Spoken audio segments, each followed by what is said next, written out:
The alien vessel, Sarath's Hope, drifted in the cold emptiness between galaxies. Its silver hull was scratched, dented, and scorched from battles it barely survived. Inside, the corridors were dim and silent except for the low hum of the failing engines. The crew moved slowly, their faces pale and tired. The food stores were almost empty. The power was running out. They had days left, maybe less. Captain Vora stood at the main console, staring at the blinking red warning lights.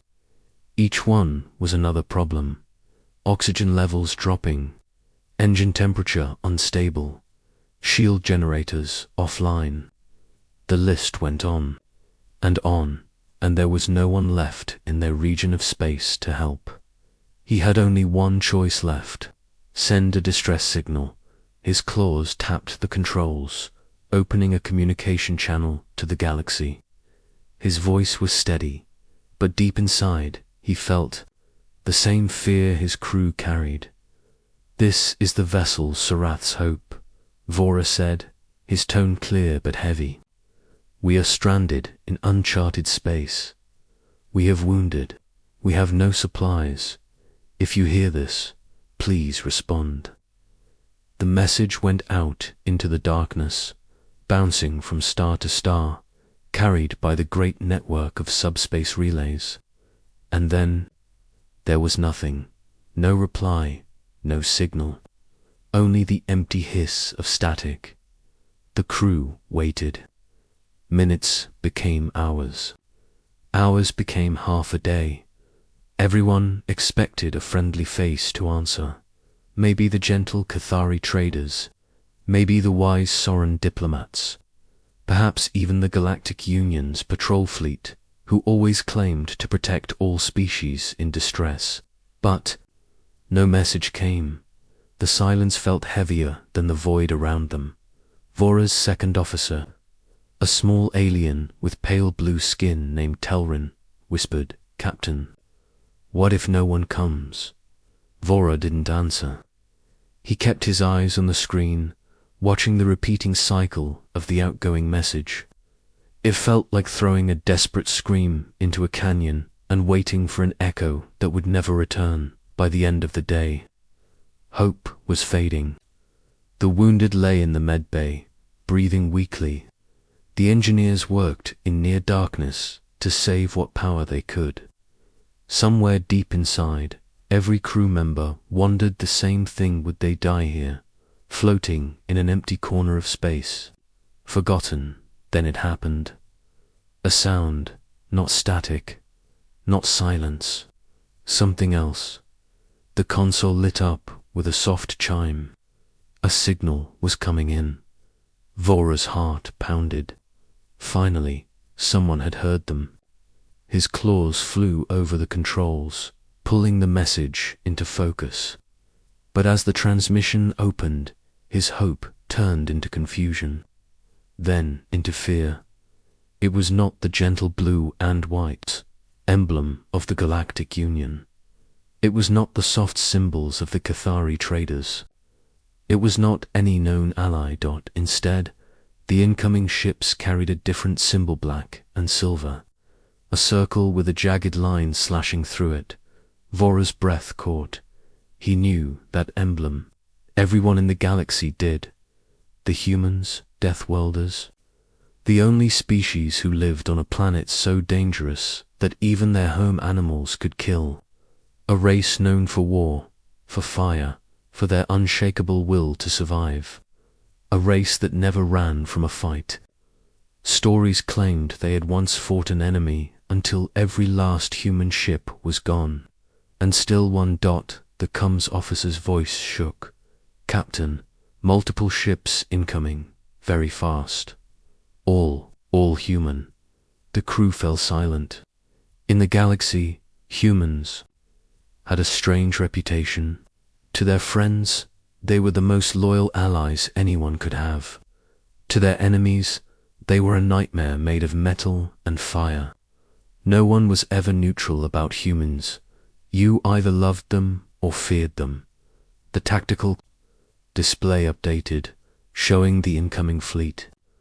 12 ships, all large, all armed. Their dark hulls looked like the night sky itself had grown teeth. Vora's mind raced. Why would humans answer the signal? They were not part of the Union. They had no reason to help. Unless they wanted something. The bridge filled with tense whispers. Some thought the humans might save them. Others thought this was the end.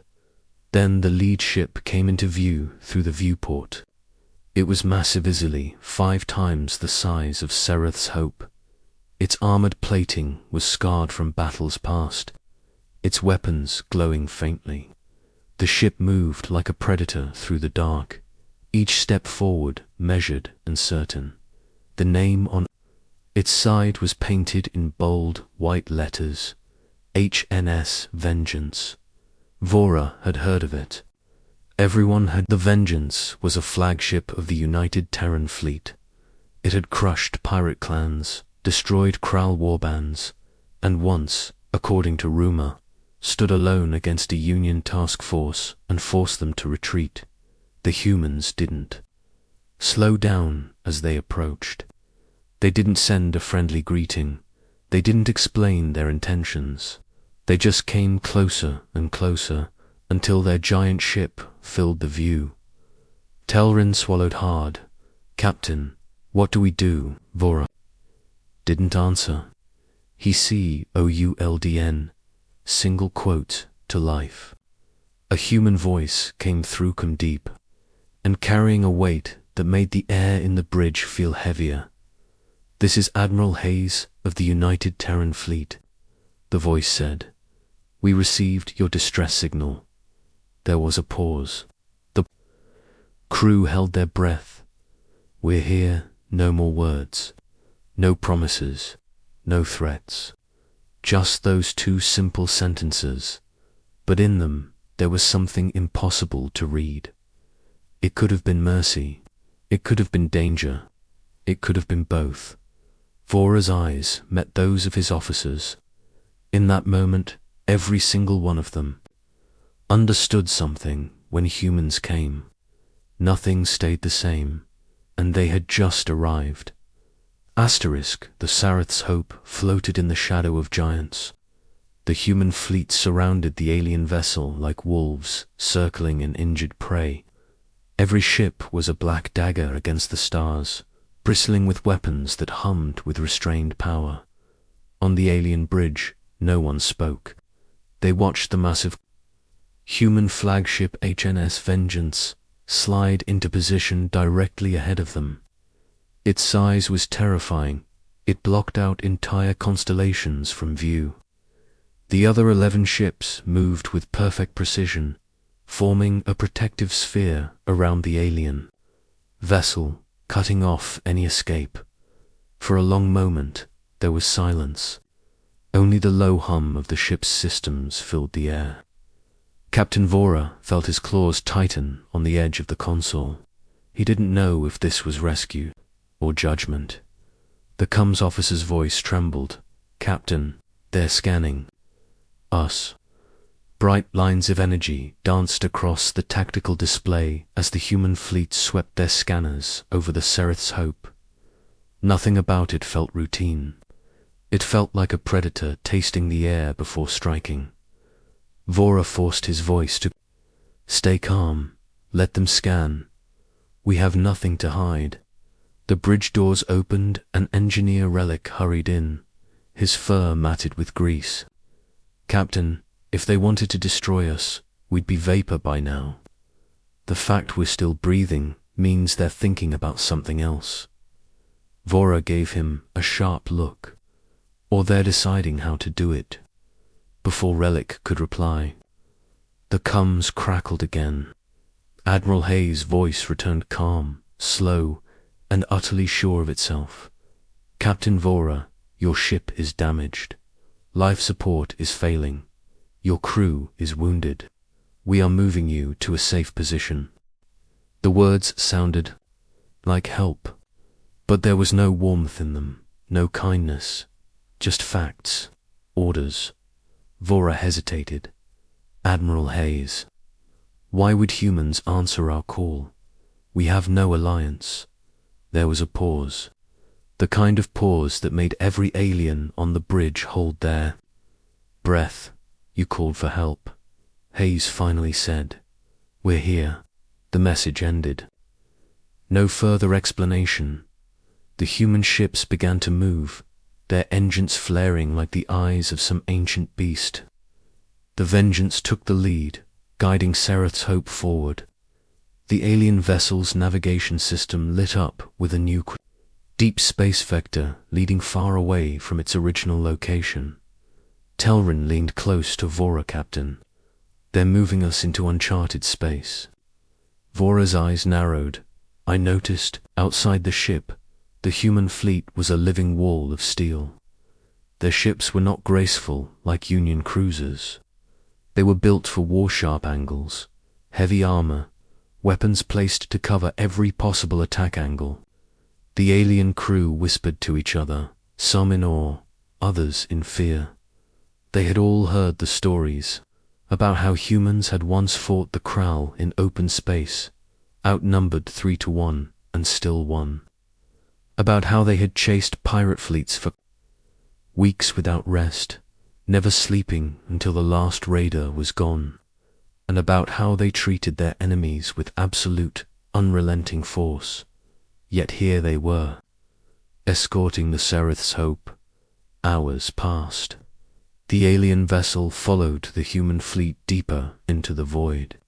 Then, without warning, the long-range sensors screamed. Enemy ships, dozens of them, closing fast. The tactical officer's voice was tight with fear. It's the Kral. They must have tracked our distress signal. Every alien on the bridge froze. The Kral were monsters in the shape of warriors broad, armored, and utterly merciless. They never took prisoners. They never showed mercy. For the Sereth's Hope, with no shields and no weapons left, this was certain death. But before panic could take over, the human fleet moved. The Vengeance accelerated instantly, engines roaring. The other human ships broke formation and slid into a deadly arc between the Kral and the alien vessel. Their movements were perfect, no hesitation, no wasted motion. Captain Telrin whispered there, protecting us. The comms burst alive again. Admiral Hayes' voice cut through the tension like a blade. Stay behind us, Sereth's Hope. We'll deal with this. There was no arrogance in the words, no boasting, just a calm certainty that chilled Vora more than any threat could. The Kral fleet came into view, a swarm of armored warships, weapons glowing.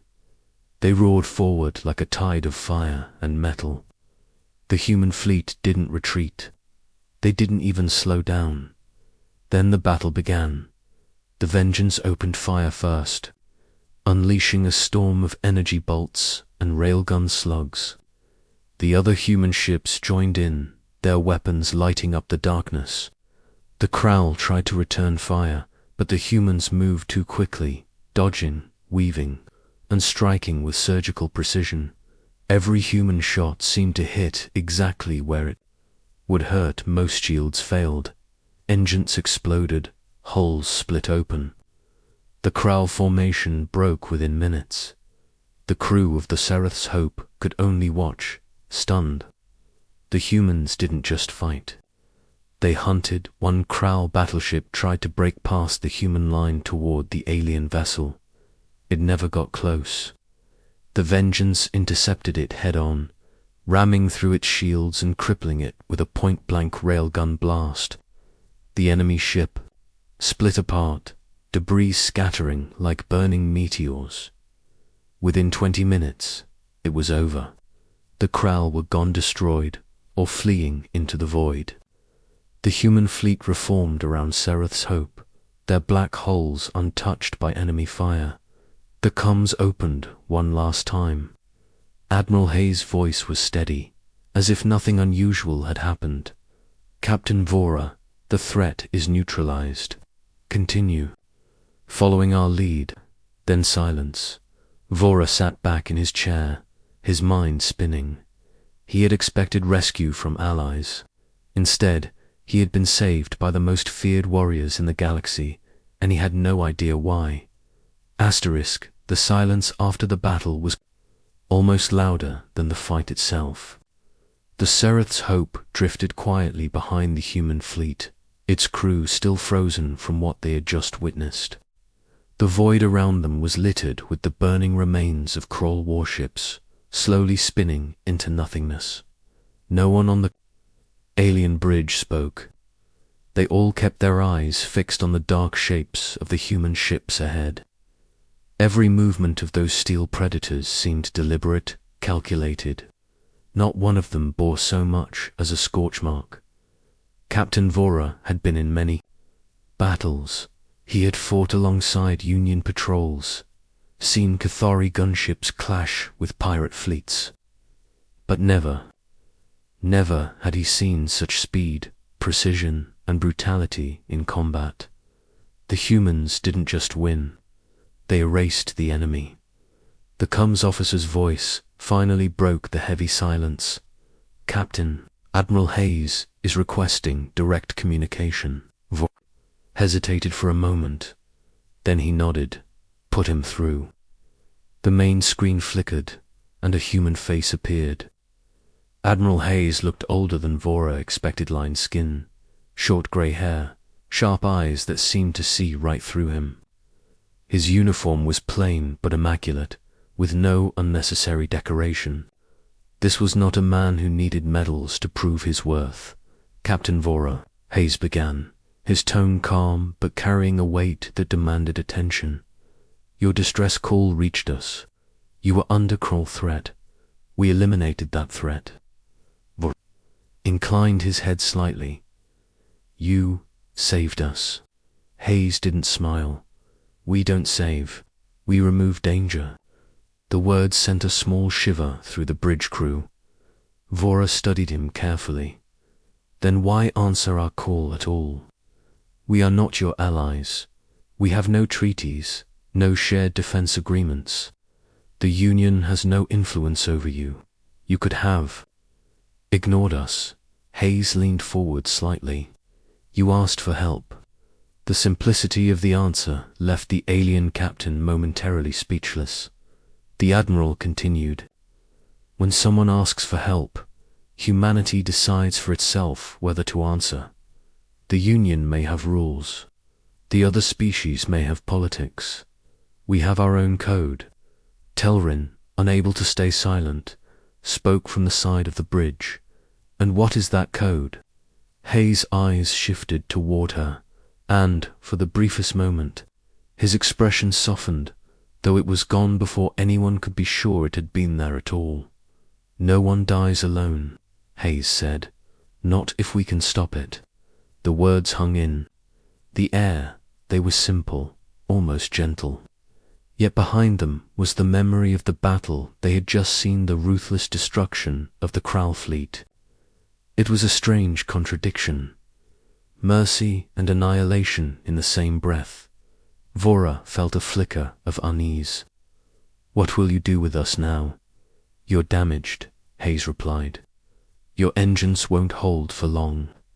We'll tow you to one of our outposts for repairs. Vora frowned.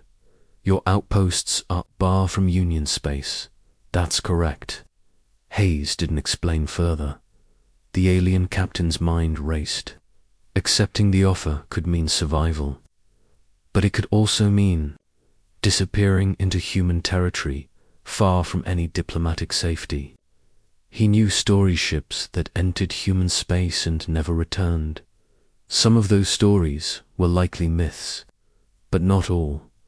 Before he could respond, a quiet alarm pinged on the tactical display. Vora glanced at ITN, other incoming signal.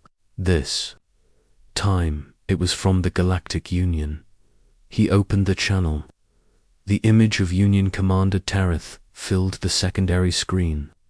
His long blue robes flowing, his voice urgent. Captain Vora, we received fragments of your distress call. We are en route. Remain in your current position until our fleet arrives. Vora blinked. Commander, the Kroll are already destroyed. We are under human escort. Tereth's expression hardened. Break away from them immediately. Do not. Let the Deathwelders take you anywhere. Their help always comes with a price.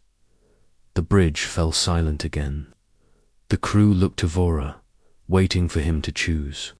On one screen, the Union commander warned him with veiled fear. On the other, Admiral Hayes simply waited, calm and still.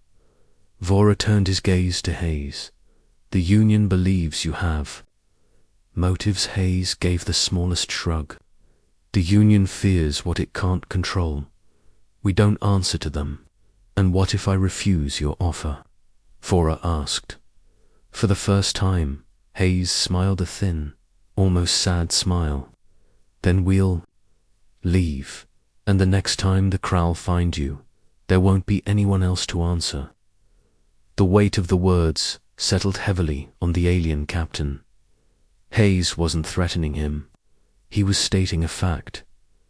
Telrin leaned closer to Vora, whispering, so only he could hear. Captain, the Union didn't come when we called. The humans did. That has to mean something. Vora's claws tapped against the console. His instincts screamed at him to be careful. But deep down, he knew Telrin was right.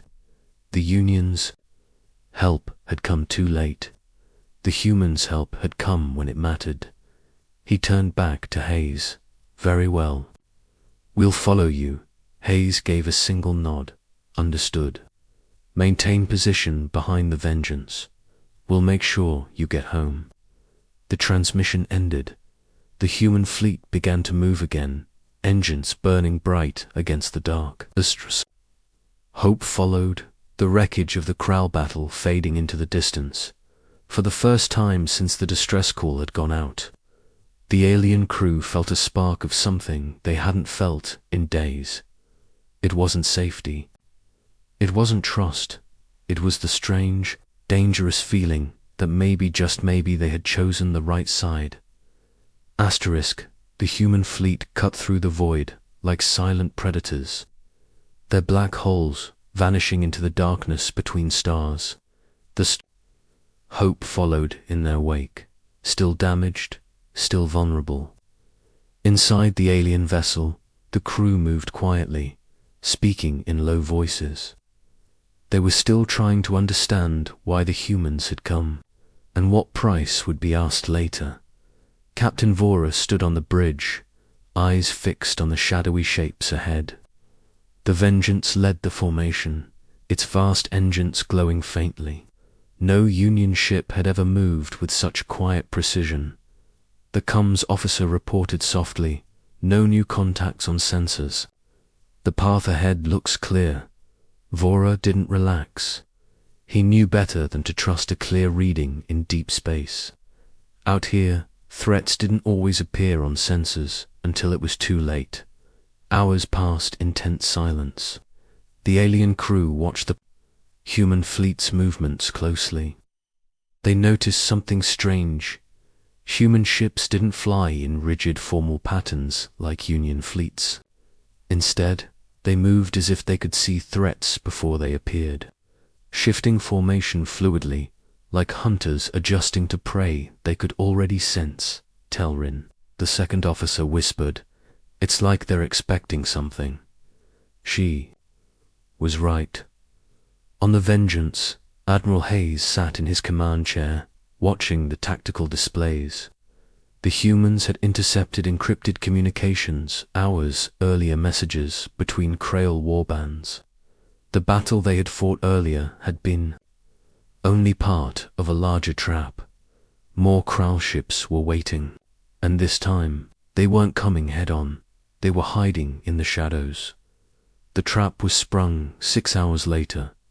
The Sareth's Hope was passing through the Narrows Rifter dark, empty region filled with massive fragments of ancient asteroids. The rift's debris fields were dense enough to hide whole fleets. Without warning, the sensors lit up with multiple contacts. Vora's heart sank.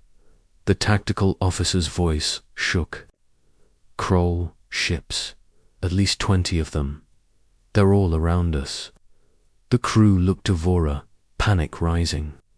But before he could issue any orders, Admiral Hayes' voice came through the com steady and unshaken. Captain Vora, maintain course. Do not break formation. Vora frowned. They'll surround us. They already have, Hayes replied calmly. Let us handle the rest. The Kral ships emerged from the darkness like armored predators. Their jagged hulls, lit by the faint glow of weapon systems charging. But the humans didn't flinch. Instead, the Vengeance shifted slightly, signaling the other human ships with silent coded lights. In an instant, the fleet broke into smaller strike groups, slipping into the debris fields like shadows within shadows. The Kral moved in, expecting an easy kill. Their ships were faster than the damaged Sereth's Hope, and they were confident that numbers would win the day. They were wrong. The first human strike came from above. A destroyer dropped out of cover, unleashing a barrage of missiles that slammed into the nearest Kral cruiser. Its shields flared, failed, and the ship broke apart in a silent bloom of fire. Before the Kroll could react, 2 more human ships emerged from hiding, their railguns tearing through enemy hulls. The battle was chaos, but not for the humans. For them, it was choreography. Every move, every strike, was part of a plan set in motion long before the enemy appeared. From the bridge of the Sereth's Hope, the alien crew watched in awe. The humans fought without hesitation, their voices calm over open comes even in the middle of the storm. Telrin whispered, they knew this was coming, they planned for it. Vora didn't answer. His eyes were locked on the Vengeance, which moved through the rift like it owned the place. Its heavy cannons fired in perfect rhythm, each shot finding its mark. But the Kral were not without cunning. A wing of 6 enemy ships suddenly broke from the main battle and darted toward the Sereth's Hope. They're coming for us, the tactical officer shouted. Vora's hands tightened on the console. They had no shields, no weapons worth mentioning. Even one of those ships could finish them. Then the shadows moved. A single human frigate, smaller than the Vengeance, appeared. From behind an asteroid, it shot forward at impossible speed, weaving between enemy fire. The frigate cut across the Kroll wing, its railguns shredding one attacker after another. The last 2 Kroll ships tried to flee, but the frigate didn't let them escape. It hunted them down and tore them apart. The alien crew stared, stunned. The battle lasted 40 minutes. By the end, the Kral fleet was gonna either destroyed or scattering into the rift, too damaged to continue. The humans regrouped silently, as if nothing extraordinary had happened. Admiral Hayes' voice came over the comms once more. Captain Vora, the path is clear. Continue following our lead. Vora swallowed hard. Why? Why go to such lengths for us? Hayes paused for a moment before answering. Because you called for help, and we were close enough to hear. The line went dead as the fleet moved. Out of the rift, the alien crew tried to process what they had just seen. The Union's fleets could take days to respond to such a threat. The humans had eliminated it in under an hour without losing a single ship.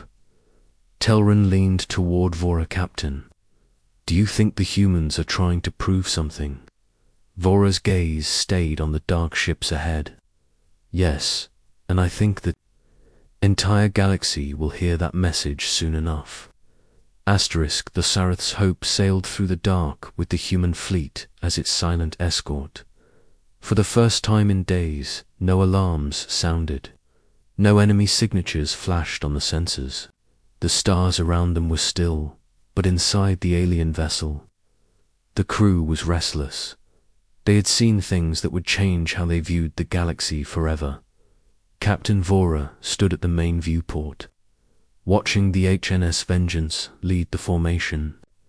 Even from this distance, the human flagship seemed to radiate a quiet, unshakable authority. Telrin stepped beside him. It's strange, isn't it? The Union speaks of humans as reckless, dangerous, but what we've seen is something else. Eyes stayed on the black silhouette of the warship. Dangerous, yes. Reckless, no. Everything they've done has been deliberate. Every move, calculated. A soft chime broke the quiet. The comms officer turned. Captain Admiral Hayes is requesting a final transmission. Vora hesitated, then nodded. The screen lit up with the human admiral's face once more unreadable, but somehow heavier now, as if carrying the weight of decisions that few could understand. Captain Vora, Hayes began, we are approaching the edge of Union space. Once we reach your coordinates, we will disengage. Vora studied him for a moment. And that will be the end of it. You arrive, you fight for us, and then you disappear. Hayes' expression didn't change. We don't fight for you. We fight for what we choose to protect. You happen to be in that circle today. The words weren't cruel, they were honest. And that honesty carried more weight than any grand promise could. Telrin leaned forward slightly. Admiral, why not let the Union handle this? Why come at all? For the first time, Hayes allowed a small pause before answering. Because the Union would still be talking in their chambers while the Kraul burned you to ash. We don't wait for permission to act. That's the difference. Vora felt the truth of that in his bones. He had lived under Union protocols, his whole life endless councils, delayed decisions, help that always arrived too late. And yet, in the worst moment of his command, it had not been the Union who came. It had been the Death Welders. The fleet continued forward until the edge of Union controlled. Space appeared on their charts. Beyond this point, the humans would not be welcomed. Union law treated them like a threat to stability, a force to be contained. Vora knew that if a Union patrol saw this escort, they would demand the humans leave at once. Perhaps Hayes knew it, too, because his fleet began to slow.